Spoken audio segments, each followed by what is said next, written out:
Corona virus, जहां एक और परिस्थितियां वापस संभल रही थी कि दूसरी ओर कोरोना वायरस ने वापस अपनी दस्तक दे दी। और इस महामारी में कोरोना वायरस एक बड़ी गंभीर चोट सभी को पहुंचा। इस तस्वीर को देखकर आप समझ रहे होंगे कोरोना वायरस किस प्रकार से देश भर में फैला है। और कोरोना वायरस को देखते हुए पूरे भारतवर्ष में लॉकडाउन की पुनः प्रक्रिया बनने जा रही है, लेकिन लॉकडाउन नहीं लगाया जा रहा है सरकार के द्वारा। और इस कोरोना वायरस के चपेट में पूरा देश आ चुका है। अपना रुख मोड़े हुए ये वायरस इस प्रकार अलग ही रूप में, अलग ही अंदाज में वापस पुनः आ टपका है। इस अंदाज में इस बार कोरोना वायरस से ऑक्सीजन की लेवल कमी हमारे शरीर में देखने को मिल रही है, जहाँ 50% कम ऑक्सीजन होने के कारण लोगों की मौतें होती जा रही। लेकिन दोस्तों, आप लोग सोच रहे हैं कि कोरोना वायरस केवल भारत में ही है, तो ये बात सही है कि कोरोना वायरस की दूसरी स्टेज भारत में ही देखने को मिल रही है। लेकिन इसका सबसे बड़ा मुख्य कारण हमने सोशल डिस्टेंसिंग का पूर्ण रूप से पालन नहीं किया। जब किया था तब कोरोना वायरस थम चुका था, लेकिन इस बार हमने वापस कोरोना वायरस को एक गंभीर बीमारी न समझते हुए, लेकिन हम सभी इस कोरोना वायरस के रोकथाम के उपाय ढूंढ रहे थे, उस समय चाइना लोगों के हित में कार्य करना शुरू कर दिया और जगह जगह पर अपने हॉस्पिटल और जगह जगह पर सैनिटाइज सुविधा और मास्क लगाने की अनिवार्यता कर दी थी। और हम लोगों ने इस चीज़ों को पालन नहीं किया और ऐसे ही हल्के में ले लिया, और हल्के में ले लिया तो हल्के में पड़ गया। ऐसी प्रकार से दोस्तों बताते हैं आप सभी को कि कोरोना की सेकेंड स्टेज के बाद थर्ड स्टेज तो आपने सुनी कि अन्य देशों की बात ही, भारत में ही सबसे ज़्यादा कोरोना क्यों फैल रहा है, सेकेंड थर्ड फर्स्ट, ये क्यों? क्योंकि भारत ने सबसे पहले कोरोना वायरस की रोकथाम के उपाय किए, लेकिन इतने कारगर नहीं हो पाए। और इस बार कोरोना वायरस में ऑक्सीजन की कमियां देखने को मिल रही हैं। ऑक्सीजन की कमियां बहुत ज़्यादा होने के कारण लोगों की मौतें हो रही हैं। हॉस्पिटल भी नहीं है, हॉस्पिटल की सुविधा भी बहुत कम है। जिस प्रकार चाइना ने 4-5 दिन में महज हॉस्पिटल का निर्माण कर दिया था, उसी प्रकार वहाँ पे कोरोना वायरस बहुत कम देखने को मिल रहा है, क्योंकि वहाँ पे हॉस्पिटल में बेड की सुविधा भी उपलब्ध नहीं है लोगों को। और बेड के अलावा हम देख सकते हैं कि वहाँ पे किस प्रकार से ऑक्सीजन सुविधा उपलब्ध है। दूसरे देशों की तरह हम भी कोरोना के रोकथाम के उपाय अपनाएं तो शायद हम भी इस कोरोना वायरस की महामारी से बच सकते हैं। लॉकडाउन होना ज़रूरी है, अगर लॉकडाउन होगा तो ही कोरोना वायरस से बचा जा सकता है। सोशल डिस्टेंसिंग सबसे बड़ी औषधि का काम कार्य करेगी, और सोशल डिस्टेंसिंग और सैनिटाइज सुविधा सबसे बड़ा काम करेगी। सोशल डिस्टेंसिंग का पालन ही सबसे महत्वपूर्ण है।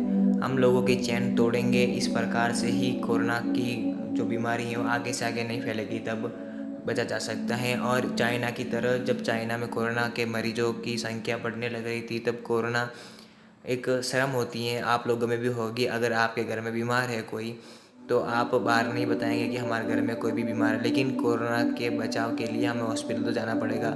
इस कारण कोरोना के बचाव में चाइना के जो आड़ोस पड़ोसी जो लोग रहते थे, उन्हें इनाम दिया जाता था कि कोरोना के बारे में जो बताएगा अड़ोसी पड़ोसी से, उन लोगों को इनाम दिया जाएगा। इस प्रकार की सुविधाएं उपलब्ध कराई जाए ताकि ज़्यादा से ज़्यादा लोगों को बचाया जा सकता है। तो रही बात बेड और मरीजों की, तो अगर बेड की कमियां हैं तो वहाँ पे अगर पेशेंट की मृत्यु होगी तभी ही दूसरा पेशेंट वहाँ बेड का उपयोग कर पाएगा, अन्यथा बेड की सुविधा यहाँ पे बहुत कम देखने को मिल रही है। बेड सुविधा न होने के कारण लोगों की ज़्यादा से ज़्यादा मौतें हो रही है, और इन्हें दफनाने के लिए और जलाने के लिए लकड़ियाँ भी कम पड़ रही हैं। जगह जगह लाशों के ढेर लगे हुए हैं। इस प्रकार से हम देखने को मिल सकता है कि कोरोना वायरस किस प्रकार से फैल रहा है। अपनी दस्तक इतनी खतरनाक दी है कि दूसरा फर्स्ट से भी ज़्यादा है, और तीसरा इसमें बताया जा रहा है कि शिशुओं को या बच्चों को होने वाला है। इस प्रकार से हम बचने के उपाय ढूंढने के अलावा ये बड़ी वैक्सीन बचना ही है, और हम इस चैन को तोड़ेंगे तभी ये कोरोना वायरस हमसे दूर हो। कोरोना वायरस की वजह से काफ़ी लोगों की मौतें हुई है। इस बार फर्स्ट स्टेज की जगह दूसरे स्टेज में ज़्यादा मौतें हुई है। इस बार की मौतें को देखकर हम लोग समझ सकते हैं कि ये कोरोना वायरस किस प्रकार अपना रुख इतना खतरनाक दिखा रहा है। इस खतरनाक रूप को देखते हुए हमें सोशल डिस्टेंसिंग का पालन करना चाहिए, और चाइना ने इस प्रकार अपने लोगों के बीच में सोशल डिस्टेंसिंग व कानूनी जो कदम उठाए हैं वो बहुत अच्छे। इस प्रकार से हमें उनका सम्मान करना चाहिए, या फिर हम उनकी तरह आदतें अपना सकते हैं। अगर हम इन आदतों को अपनाएंगे तभी हमारा ग्राफ नीचे डाउन होगा, नहीं तो हमारा ग्राफ सबसे ऊपर की ओर देखने को जा रहा है। इंडिया सबसे फर्स्ट लेवल पर दिख रहा है, आप सभी जानते हैं। और दूसरे देशों की बात ही, भारत में सबसे ज़्यादा कोरोना फैला हुआ है। अन्य देशों की अपेक्षा भारत में कोरोना फैलने का कारण ये है कि हम लोग सोशल डिस्टेंसिंग का पालन नहीं करते हैं और कोरोना को एक गंभीर बीमारी न समझते हुए ऐसे ही टीके में ले रहे हैं। और चाइना ने अपना सिस्टम इतना तगड़ा बना दिया है कि वहाँ के लोग बिना सैनिटाइज, बिना मास्क, बिना सोशल डिस्टेंसिंग जो कोरोना के नियम थे उन्हीं की अब वहाँ पे पालना नहीं हो रही है। कोरोना वहाँ पे बिल्कुल है ही नहीं, तो पालना क्यों करें वहाँ पे।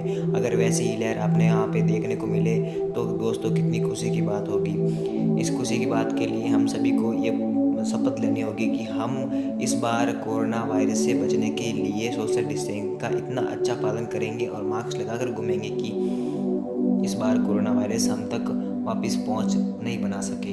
इसलिए दोस्तों आप सभी से निवेदन है कि कोरोना वायरस से बचाओ ये सबसे बड़ा उपाय है। वैक्सीन वगैरह आप लगवाइए, टीके लगवाइए, क्योंकि टीके अभी 1-2 डोज सभी लोगों की और आप लोगों की जान बचाने के लिए महत्वपूर्ण भूमिका निभा सकते हैं।